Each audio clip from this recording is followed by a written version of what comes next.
calculation having changed, though, because if this was a few months ago, they would have been perhaps more optimistic about the possibility of a diplomatic solution with Trump, that is to improve relations between the US and Russia and ending the Ukraine war at the negotiation table. But over the past weeks with this, we learned that there's been more US involvement in attacks on refineries, on Russian civilian ships, even on Russia's nuclear deterrent, and of course the continued effort to sanction Russia in order to break its economy. So I get the impression now from Moscow that they lost hope in the Trump presidency, that he would be the one who would be able to end a century of tensions between Russia and the US, and essentially become, if not allies, at least much closer. Do you think this would impact how Russia would respond to an American attack on Iran? The Russians have withdrawn their citizens, in other words, evacuated them from Israel. They've evacuated their embassy and staff from Israel.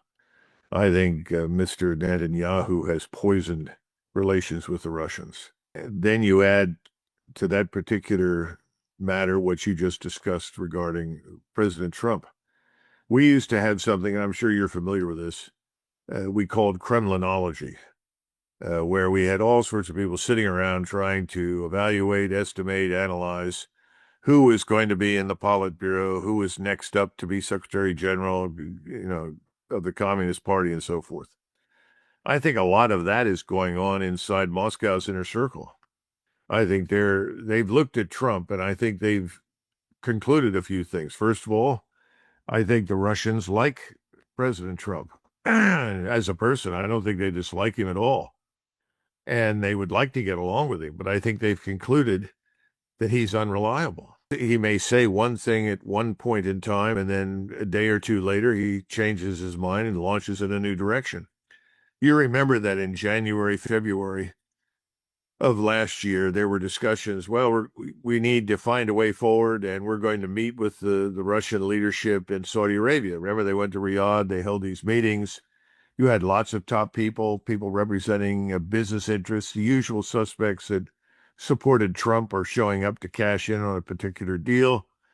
Unfortunately, these billionaires align themselves, or Trump aligns himself with them. I don't know which chicken or egg. You have to figure that out. But bottom line is, we thought there would be a normalization of relations with Moscow. And I think the Russians thought that was coming. All of a sudden, that stops. Everyone goes home and forgets about it.